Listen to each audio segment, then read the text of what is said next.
नमस्ते दोस्तों, कैसे हैं आप सब।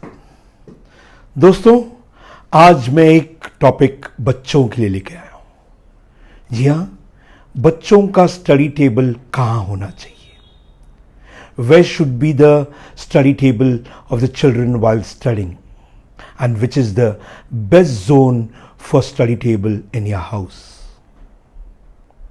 दोस्तों, इसको डिस्कस करने के पहले अगर आपने मेरे चैनल को सब्सक्राइब नहीं किया है तो सब्सक्राइब कर लीजिए, और वीडियो के अंत में अगर वीडियो अच्छा लगे तो लाइक ज़रूर कीजिए और अपने दोस्तों के साथ, अपने रिश्तेदारों के साथ शेयर ज़रूर कर लीजिए।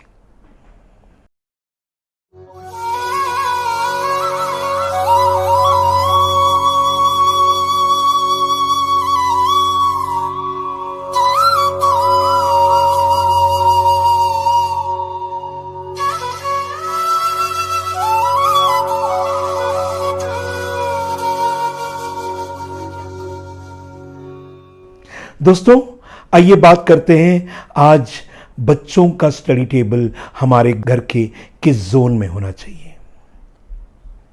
बच्चों का स्टडी टेबल कहां पे, किस दिशा में होना चाहिए। दोस्तों, आजकल हम हमारे बच्चों की पढ़ाई को लेकर काफ़ी टेंस रहते हैं, काफ़ी स्ट्रेस रहते हैं। हर वक्त हमें ये टेंशन लगी रहती है कि बच्चे पढ़ेंगे या नहीं, बच्चे को अच्छे मार्क्स मिलेंगे या नहीं। हमारा आधा दिन तो इसी सोच में निकल जाता है,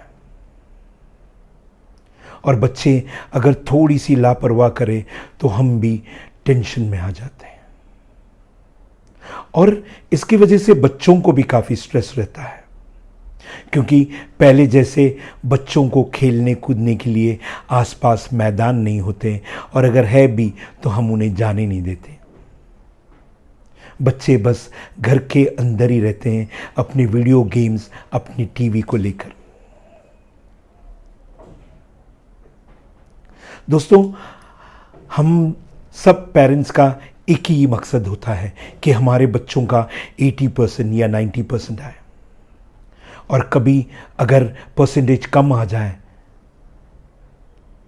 तो पेरेंट्स को बड़ा टेंशन हो जाता है।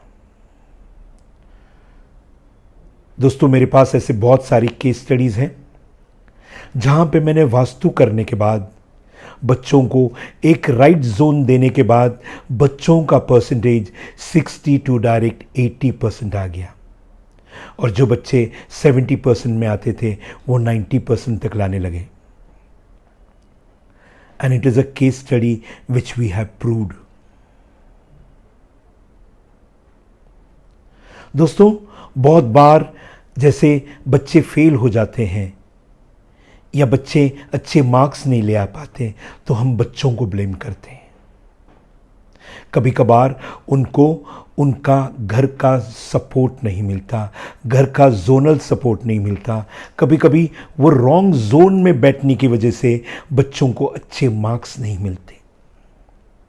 अगर उन्हीं बच्चों को जो 60% लाते हैं, उनको अगर राइट दिशा में बैठा है तो वो 80-85% मार्क्स लाएंगे, और वो बच्चे जो 70% लाते हैं वो 90% लाते हैं।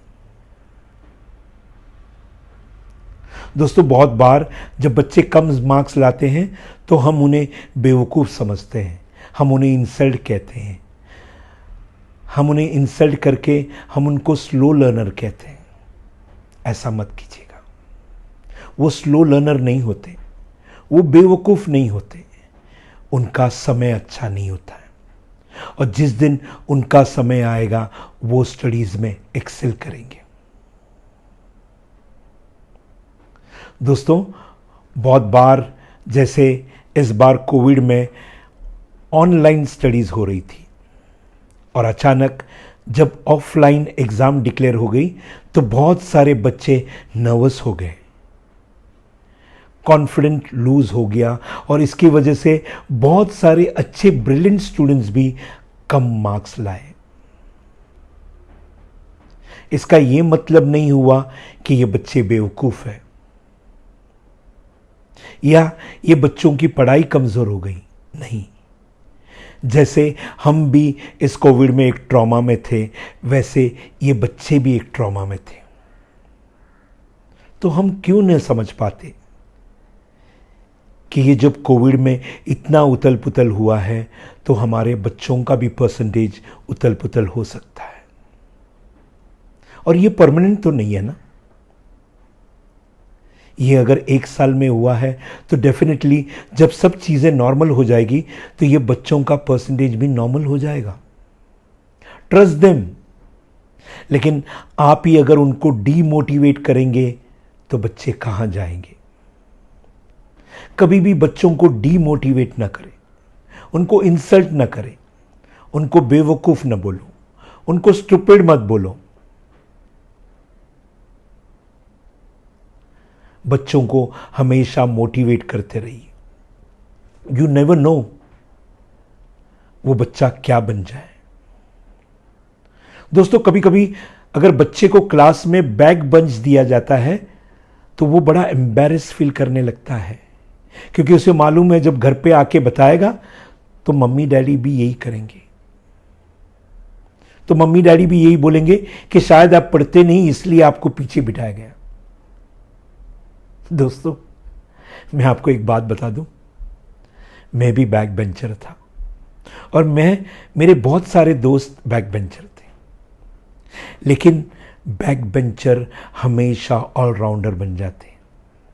जो आगे बैठते हैं वो एकेडमिक्स में एक्सेल करते हैं, पर किसी और सब्जेक्ट में नहीं।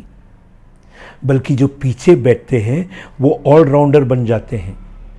वो जिंदगी की कोई भी परीक्षा में हारते नहीं। It is not only studies in your life, there are so many other things you have to face, और ये बैक बेंचर्स फेस कर पाते हैं।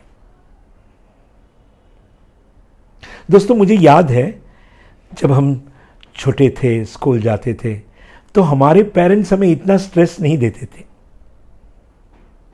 हमारे पेरेंट्स को कुछ लेना देना नहीं था 80% 70% क्या होता है।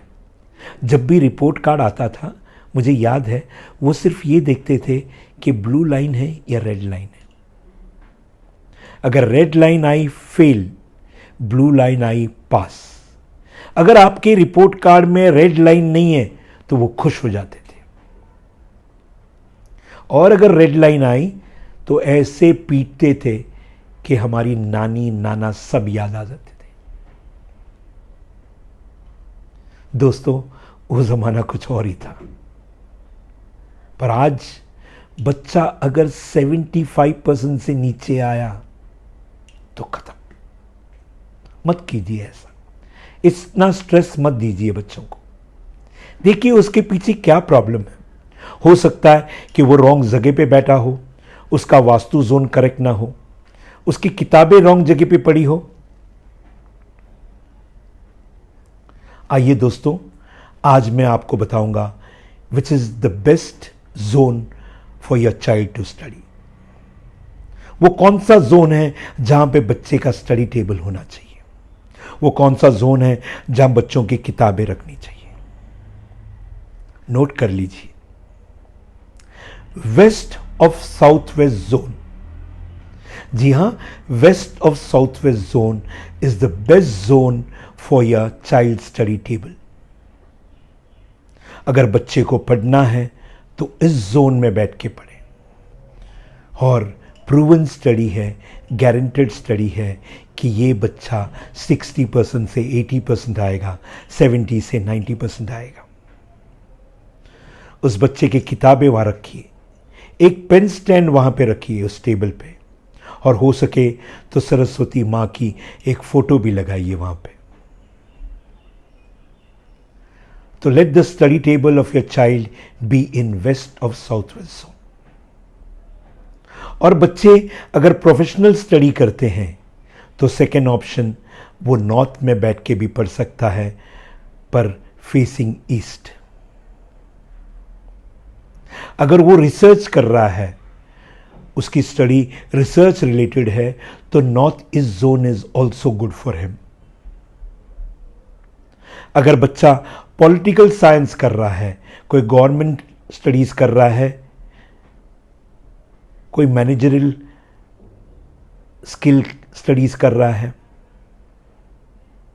तो उसके लिए east zone is the best zone.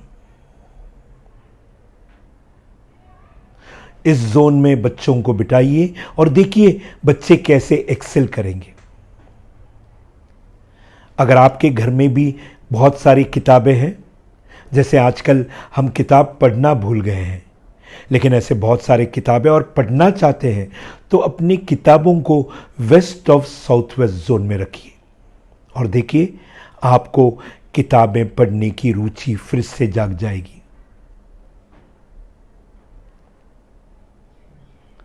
दोस्तों, ये करके देखिए।